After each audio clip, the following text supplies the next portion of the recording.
Welcome to the Lancaster Patriot podcast. My name is Chris Hume. I'm the managing editor here at the Lancaster Patriot. And I'm joined today by Mike Miller, who is running for Pennsylvania State Senate for Senate District 36, which is basically northern Lancaster County, including New Holland, Ephrata, Denver, Lidditz, Manheim, Mount Joy, Elizabethtown, even reaching down to Columbia and some other areas. So he's running against the incumbent Ryan Ahmet, and he's here to talk to us today about his campaign and what he's looking to do if elected. So, Mike, thank you for joining us. Thank you, Chris, for having me. So, Mike, why don't we just start out, kind of give our listeners a brief overview of your background and what got you interested and involved in politics? Yes, well, I'm a lifelong Pennsylvania resident. I grew up in Allentown. In fact, my family goes back in Pennsylvania about 400 years. We did Ancestry DNA a few years ago and found that I have actually a 7th or 8th great grandfather named Michael Miller, who lived and died in Philadelphia and fought for General George Washington in the Revolution. So my family goes back in PA a long time. And I've been in Lancaster County for about 20 years. And around that time, I started a financial services business, been mostly self-employed and a business owner in the financial services industry for 20 years. And I'm a family man, raising 3 kids in Ephrata Township. I've been married, all that time. And so I would say about 2 years ago, really, I'm a lifelong conservative and, followed national politics mostly, I suppose, like most conservatives, and always had an interest in it. But I would say around March of 2020, when COVID came to the country, things really changed. I was actually remodeling my basement, and I had a contractor doing the work, and I had a bum hip at the time. I had arthritis in my hip, and the contractor was doing the work. And, we just got to know each other. I was down in the basement, helping him a little bit, but he was doing most of the work. And one day he said, I'm not going to be able to finish this work because the governor's ordered a shutdown, and because of this virus, I can't come in the house anymore. And I remembered when he left, he kind of gave me a look and I knew from all our talks, he had this worried look on his face, like if I can't work like I'm used to working, I'm in trouble financially, And that really bothered me. That just bothered me, and I was listening to the radio and listening to what was going on, and I felt like there's something wrong here. The response, there's something wrong, that we're shutting down the entire economy to protect the most vulnerable, allegedly, but we're really making everybody vulnerable. And it just didn't make sense to me. And so much, there wasn't really data backing up all these decisions about green lights and red lights and yellow lights, as far as the yellow zones, I should say, green zones and red zones, and all this stuff we dealt with. It never made any sense.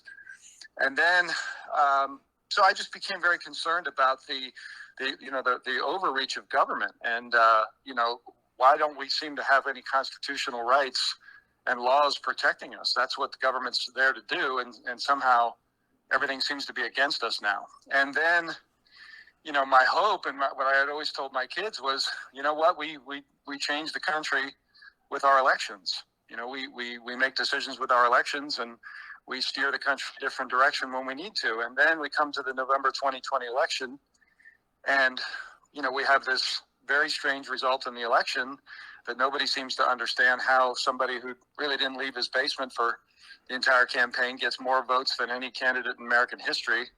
And another candidate who also gets more votes than any candidate in American history, but he's getting 57,000 people at his rallies. How does he lose? And the statistics don't make sense. And the other curious part was that the response from our legislators in Pennsylvania, the leadership, is pretty curious. They're not doing anything to investigate. They refuse to investigate. They refuse to do an audit. There's no accountability for the laws that are broken, what the Secretary of State did. And so you feel like, well, now, okay, they've shut down our livelihoods, and now they're messing with our vote. And so I just became really concerned. At that point, I really became concerned for my country. And throughout 2021, I began to build a team that actually went out and did some door knocking, canvassing team that did door knocking in Lancaster County. And we would inquire of people and ask them, how many people in this household are registered to vote? And we're here in 2020, and they'd say something like 2, And then we'd say, well, how many voted? And they'd say 2. We don't even ask them who they voted for. We don't need to know. Then we go back and check the full voter export, the voter rolls, and we'd find sometimes 5, 6 people were credited with voting from that address. So, I mean, the voting behavior in the state doesn't match what the state is telling us is the voter behavior. Long story short. So, that was concerning. And then, of course, we had, I know it's long-winded. It was a busy couple of years. Sure, absolutely.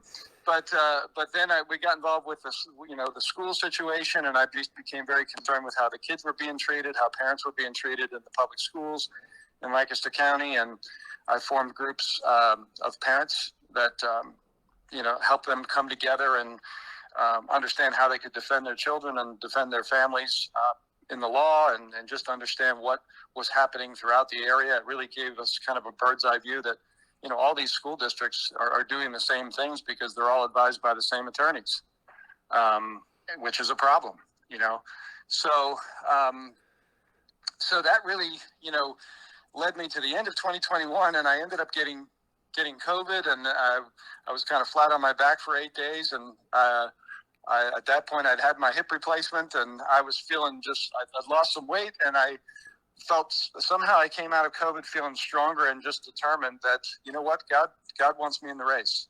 The way we're going to get a balance of power back to the people is we've got to be more engaged as citizens. We've got to be more engaged in our local offices, running for office, supporting grassroots candidates, and getting citizen legislators, people who, earn a living in the private sector, and serve in office as a tour of duty. That's what the country needs to get back on its feet. We can't have career politicians who just keep getting reelected, and really listen to party bosses and attorneys in the swamp and not listen to the people anymore. We're not going to get the country back that way.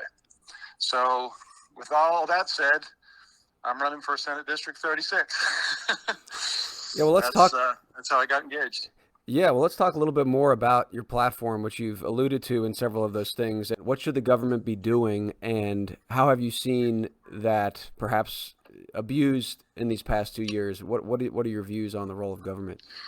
Right. Well, the role of government, as I understand it, is to protect our rights. Now, there's 3 branches of government, obviously, so they have different functions there. But ultimately, we the people created a government to ensure our freedoms, to protect our freedoms, to protect our God-given rights. Government didn't give us rights and give us freedom. God gave us rights and freedom. So we then created a government to make sure that while we're living our lives and living out our freedom and with our families and our conscience under God, that our government is there to protect those freedoms, our freedom to do that. And so, the legislative branch creates laws that are supposed to be consistent and uphold our rights. The executive branch enforces those laws. Judicial branch judges if there's an issue as a matter of interpretation, which happens way too often, it seems. I mean, there shouldn't be a reason why everything needs to go to the courts all the time. If the laws are clear, and they are mostly clear from to begin with, why is there always a judge needing to decide what the law is? So anyway, that's the purpose of government in a nutshell, to protect our rights. And what are your concerns as far as, you've touched on it, but these past couple of years, the direction that you see government heading opposed to that view? Well, yeah, I mean, I think the COVID era, I'm not saying this wasn't happening before, and people would say, oh, this has been happening a long time.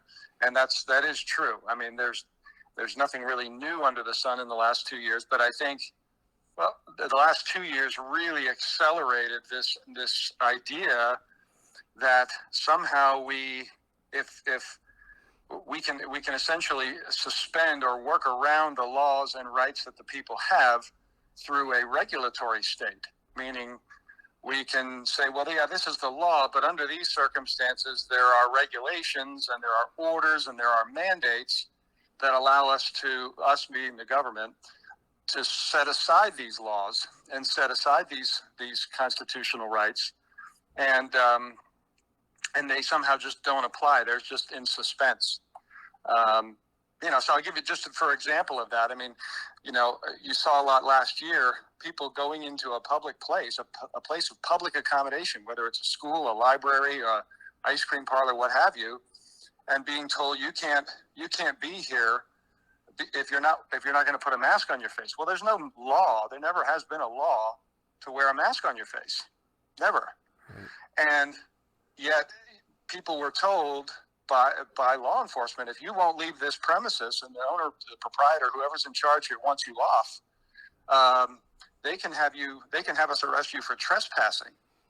Well, if you look at the law for trespassing, it plainly says that somebody's not trespassing if they're not violating any laws and they're on the property during normal business hours of that public accommodating place. It's not trespassing. But yet that was suspended. That's an example of something that's just been suspended now because because there's a virus out there. And so people don't have the protection of, I can even be on a public property without, if somebody comes up to me and says, you got to put a mask on or you got to get off the property, people aren't even protected from that any longer because COVID brought in a new era of the regulatory state.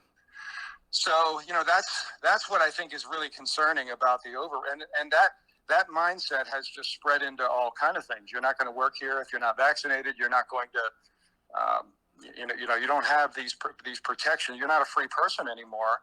You're under these regulations and orders permanently. And I think that's a very scary proposition if we don't challenge that. Now you're running as a Republican. You're running against an incumbent, Ryan Ahmet. What's been your reaction, your perception of how the Republican Party in Pennsylvania specifically has handled those things? And if you think the Republican Party in general in this state has opposed those sort of mandates enough, or where you think they're at with that? Yeah, well, I think both parties have been weak on this. But since you're asking about the Republican Party, I mean, I think Pennsylvanians need to realize that, there's so much finger pointing that's gone on in the last 2 years between the different branches, but the branch that's closest to the people is the legislative branch. You can go and talk to your House rep any day. He lives within 10 minutes of you. You can go and talk to your state senator any day of the week. He's within 15 minutes of you, but you can't go talk to the governor. You can't go talk to the Secretary of Health. You can't go talk to the Supreme Court judge. So the power of the legislative branch is closest to the people. That's really the most powerful branch, the most important branch that's functioning well in government. And what you've seen in Pennsylvania is we have a Republican majority legislature. We have a majority in the House. We have a majority in the Senate, and yet we have our laws being suspended and trampled on the last 2 years. And we even have Republican politicians participating on Governor Wolf's COVID task force and confirming Rachel Levine, who was, she was just disastrous for Pennsylvania with the shutdowns. Devastated Pennsylvania. A radical leftist. Why are we have Republicans confirming people like that, and then watching her just destroy businesses all over Pennsylvania in violation of our laws. So I think the establishment Republican Party has really failed the people in terms of standing up for the things that they say are important. You can speculate why they do that, but I feel the response from the legislative branch has been to essentially point fingers and blame Governor Wolf for the last 2 years and blame all these regulatory agencies and blame the courts and so forth. But they have the power of the purse. They can deal with a judge who's lawless. They can impeach a judge. They can abolish a court altogether if judges are behaving that way. But they just don't have the willpower to do it. And the other thing is, honestly, the people of Pennsylvania, we have not done our part to stay engaged. We've allowed way too much to slip into the hands of people that don't care about our rights over the years. And now we're really paying the price for that in a big way in the last 2 years. And I think it's waking people up to be more engaged than they've ever been before And I'm hoping in the big picture in Pennsylvania that this last 2 years turns out to be a blessing in that it woke us up before it was too late. Let's talk about your platform a little bit, and let's start with the property tax. That's something that's near and dear to me. I saw that on your website. Talk a little Yes. bit about that and what your position is on that. Yes. Well, this has been a percolating issue for some time in Pennsylvania. Uh, I just personally feel that no tax should leave a family homeless. I mean, that just fundamentally, and that is a fact, that the property tax leaves thousands of Pennsylvanians, mostly elderly and lower income folks, homeless every year. They can't pay their property tax. And I mean, the thought of, let's say, an 80-year-old couple losing their home, because they can't pay a property tax. I mean, that for a home that they own, I just think that that's outrageous.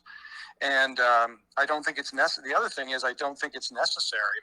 I mean, people say, well, if you don't have a property tax, how are you going to fund the schools? Well, I mean, tax is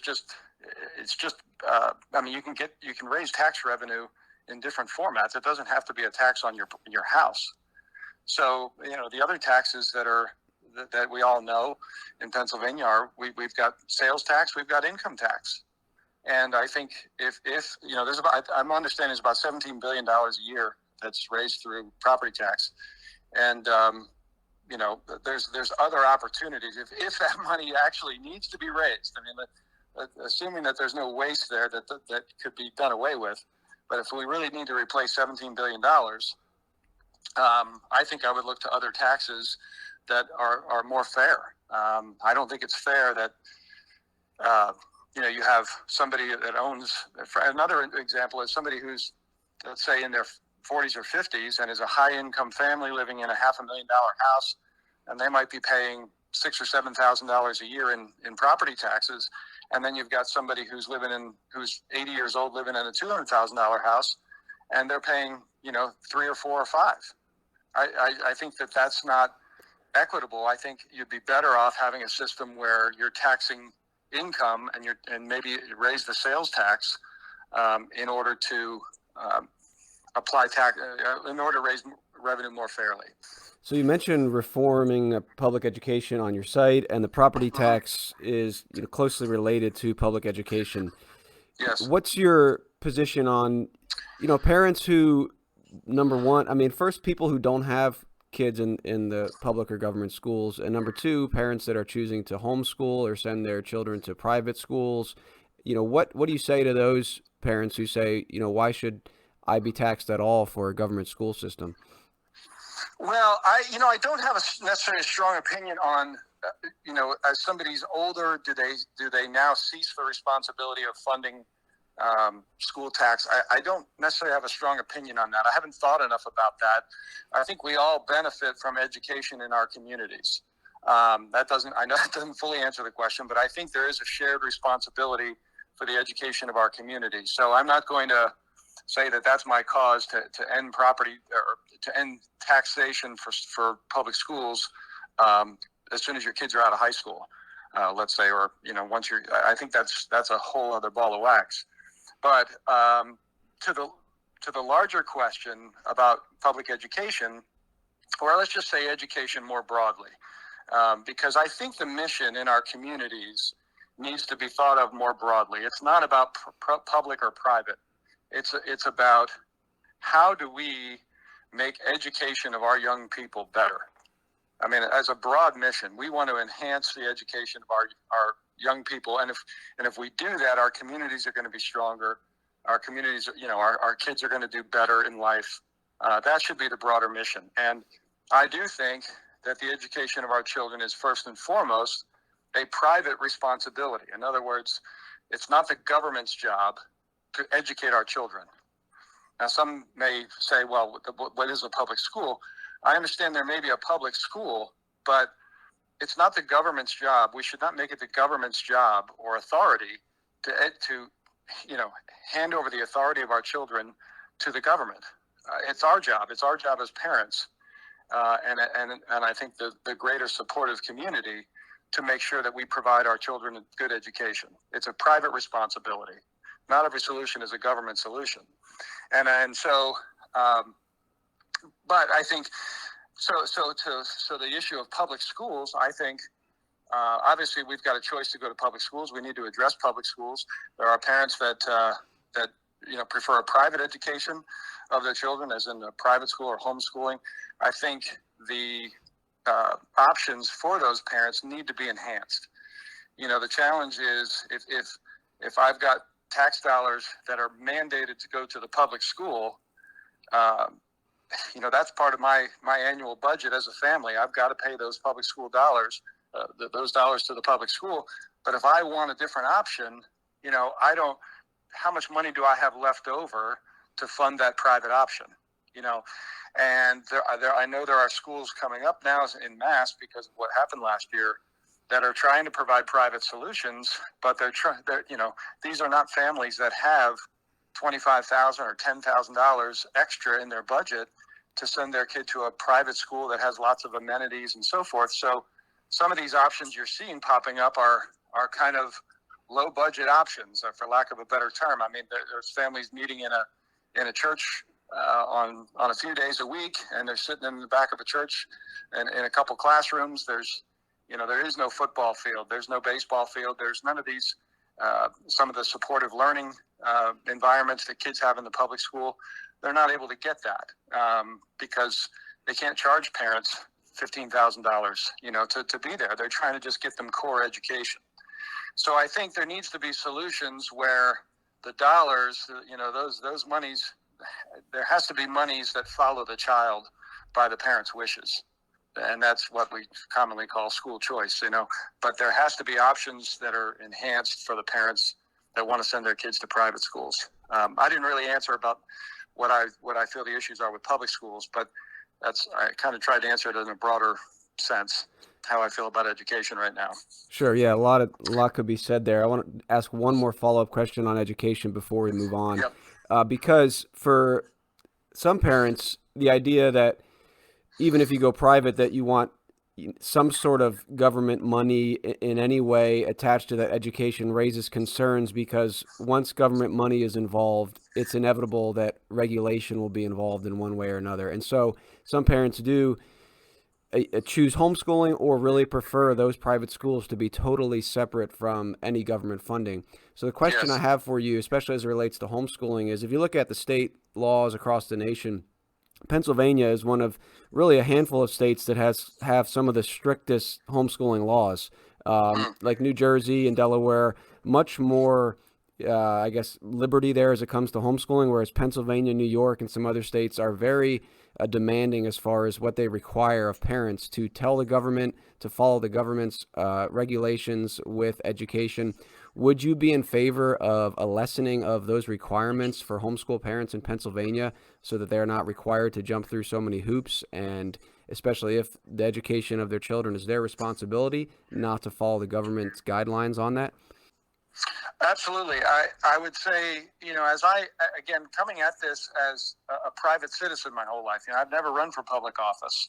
So I first and foremost think as a private citizen, what is the responsibility of a private citizen in the education of their children? What are the private rights and law, the rights and laws that protect a private citizen in determining educational outcomes and settings for their own child?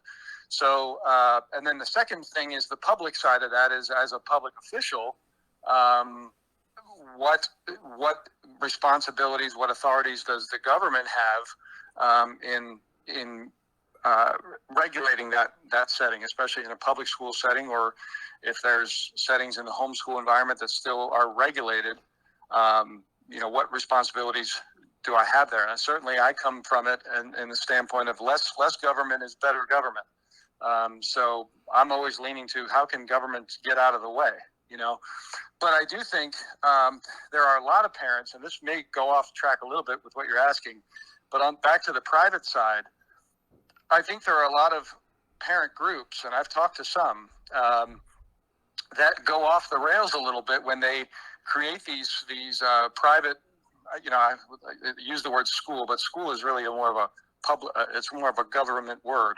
But an education association, so let's say you've got a group of, 60 kids, 60 families or something like that want to come out of the public school and start something.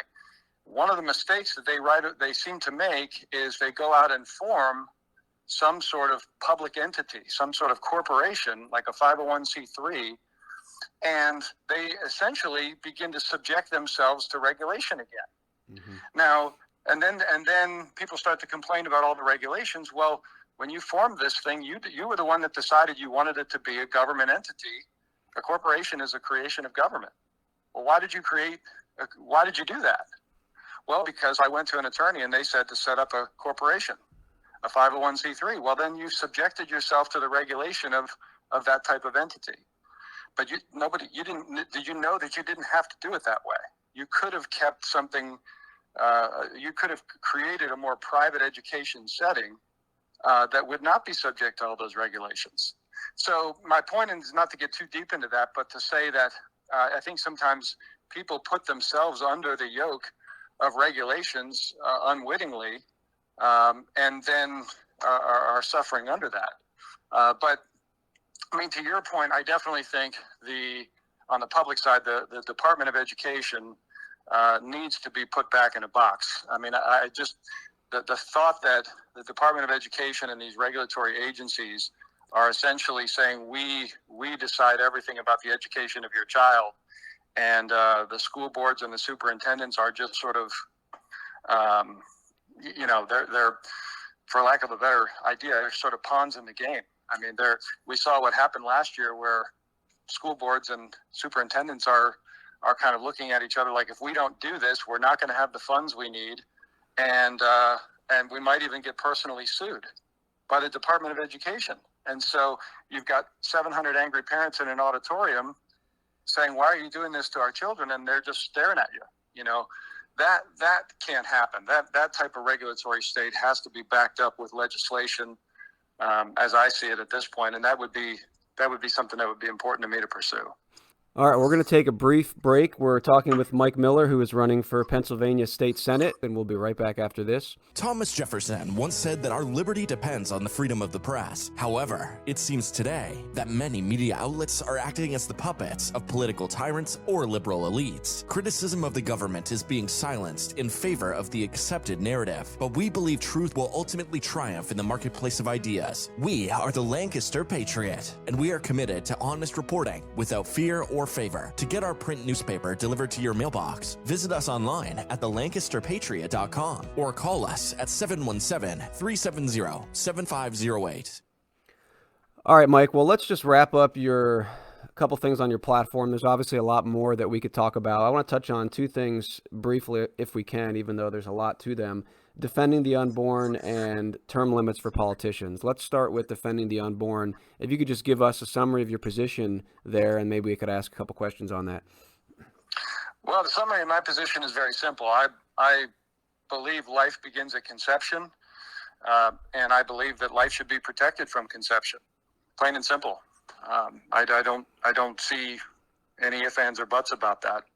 Okay, would you be in favor of legislation that would seek to criminalize both abortionists and those that are procuring seeking to get the abortions? Yes, I would, because to me, that's taking of a human life, and I don't see why there should be any protection for that under the law. All right, and let's talk about term limits now. What's your position on those? Well, it's funny. I did a poll of my district before I started my campaign, and I think the number was something like 80% of people believe that legislators should be under term limits, and yet we don't have it. I just find that curious. How is it that we can't get that when that's what everybody wants? It's something that it must be very difficult to do. Obviously, you're limiting the terms of people who are career-minded with their office, and they're the ones that would have to pass the legislation. So I certainly would be in favor of it, but in a lot of ways, I think it's not so much about a legislation as it is about wisdom from the people. That we should not we should not just be re-electing and re-electing career politicians over and over again. These guys are not the same after 3 terms in office. The bright-eyed politician that comes in and says he's going to do all these things and he's going to stand for the people. 15 years later, he's got 200 Republicans in his yard yelling at him, and he's a Republican. I mean, how does that happen? It happens because this system gets to people after a while. And so I think there has to be wisdom from the people to say, hey, this guy has served the tour of duty, and now we need to move on and replace him with somebody else. And that's what keeps our legislators closer to the people, that they're more responsive to the people than they are to the corruption in Harrisburg.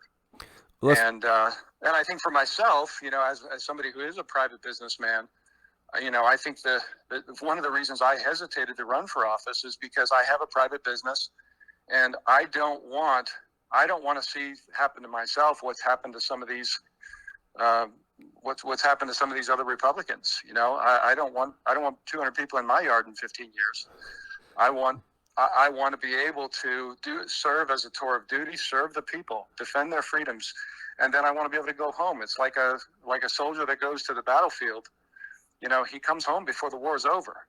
And I think we need to think of our politicians more that way, as opposed to having a lazy-mindedness of, I just keep pulling the lever for the same guy for 20 years, and I think that he's going to be safe in Harrisburg year after year, because he's not. It's a tough place to be, and we got to get these guys out of there, and women.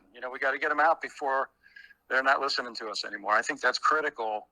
And why things have really started to go off the rails in Pennsylvania. So even if we don't get term limit legislation, you would urge the voters to look at these incumbents and really ask the question of whether or not they should continue in office. Let's talk about Ryan Ahmet, the incumbent that you're running up against, and yes. just the challenges that you foresee in campaigning. First of all, are there other Republican candidates for Senate District 36? None that I'm aware of. Obviously, I don't know on the Democrat side, but going into the primary here, I'm not aware of any other candidate running for Senate District 36. No other challengers other than myself. Theoretically, it might just be, as far as the Republican primary, Mike Miller and Ryan Ahmet on that ballot. And what are some challenges you see with campaigning and trying to get the votes of Republican voters over against the incumbent Ryan Ahmet? Yeah, well, it's funny. He and I are roughly the same age, but just very different backgrounds. He's been in public office here in Lancaster, I guess, for the better part of 15 years. He was, I think, in the county clerk office, and then he was a House rep for a term, and then a senator for 2 terms. So, he's 10 years in the legislature. He's been elected 3 times to the legislature. Now he wants a 4th term. And so, obviously, he's very career-minded. He's in Senate leadership. He's very ambitious for public office. And I think his votes recently, in the last 2 years, really show that. He voted for Act 77, which is the mail-in voting system we now have that has caused so many problems in Pennsylvania and so much mistrust now in our election system. He voted to confirm Rachel Levine twice. Once for Secretary of Health, once for Physician General. He voted for the gas tax back when he was in the House. He voted for the gas tax. It's the 3rd highest gas tax in the country. He is now in support through Senate Bill 99 of a education plan that I would encourage people to take a look at. I don't think that these votes match what Northern Lancaster County wants. And so I simply wonder, how is this representing our constituents here in Lancaster? It doesn't represent my values. So having said that, he is the endorsed candidate. The Lancaster Republican Committee likes to endorse its incumbents. Seemingly, no matter how bad their voting record is, they endorse their incumbents. So they're going to do what they're going to do. I'm going to take my message straight to the people and sort of put myself in the hands of Northern Lancaster County and let them decide who's the better candidate. But the challenge for me in that is that I don't have the resources of the party. They're they're going to have their people at the polls, and he will have the financial resources of the Republican Party. And I'm on my own with that. Not on my own. I've got the people on my side. I really believe that I'm the grassroots candidate that people, when they hear my platform and they hear my message and how positive I am and hopeful about the future and how I do stand for what people around here want, I believe that we're going to come out victorious. Why don't we give an update, if you can, on where you're at with the petition process and what that looks like for you? Yes, thank you. It's been a crazy election season for this because they delayed it. We were supposed to start petitions back in February. They delayed it for an entire month, and then they gave us 10 days to get signatures instead of usually the norm is about 3 weeks. So I've got to get 500 signatures, a minimum of 500 signatures of registered Republicans in my district, which is a challenge to get that in 10 days. And we didn't know the date that would start until March 16th. And they said, okay, it's March 18th. Go ahead and start. So having said all that, here it is Thursday. We've got a few days left and a few events left. And we are already, as we speak, I think over 600 signatures. And we still got that's only with about 10 of our circulators reporting. We've got another 40 out in the field that we have no idea where their numbers are yet. So I feel really confident, and I feel very humbled by the support that I've gotten. It's remarkable. You can see the hunger in people for change, and the support that I'm getting reflects it. And just remind our listeners when the primary elections are. Oh, May 17th, last day to register to vote is May 2nd. Remember, you've got to be registered Republican to vote in a primary in Pennsylvania. So the last day to register is May 2nd. You can actually register on my website, MikeMillerForSenate.com. And then the primary election is May 17th. And my goal is to win the Republican nomination. Well, Mike, any final words you want to share with our listeners as far as your campaign and what you're looking to do if elected? Well, I'm just hopeful. I'm hopeful for Lancaster County. I hope you're hopeful. I know it's been a tough couple of years, but this is an election year, and it's time for people to step up and be hopeful. And I know we're discouraged about our elections. I know we're discouraged about the guy in the White House, but it's time to be hopeful. And I think this year, if we can get some new legislators, and we need stronger legislators. I know some of you are excited about the governor race, and you should be. We need that one too. But if all we do is replace our governor with a Republican governor, and we don't deal with this weak legislature that we have, we are still going to be outnumbered in terms of the branches. We still got a problem in the Supreme Court, and we're still going to have a very weak legislative branch that is, again, pretty career-minded. So the governor is still going to be limited. And so, but I think if we can do both, we got to walk and chew at the same time in the grassroots. We got to get the governor race, and we got to replace some of these weak legislators. And then I think we're going to see Pennsylvania really have a resurgence. I'm excited to be a part of that. And that's really why I ran. I think Lancaster County, we needed a strong candidate to come forward from the grassroots. And that's what I wanted to do. I wanted to step up and be a part of that. Well, definitely a lot going on, a lot of campaigning, a lot of issues that need to be addressed. So, Mike Miller, I wish you the best, and thank you for taking the time to join us today. Thank you so much, Chris. The Lancaster Patriot Podcast is a production of the Lancaster Patriot, a conservative print newspaper serving Lancaster County, Pennsylvania, and beyond. Our goal is to provide readers with journalism that is ethical, honest, and investigative. For more information and to subscribe, visit www.thelancasterpatriot.com.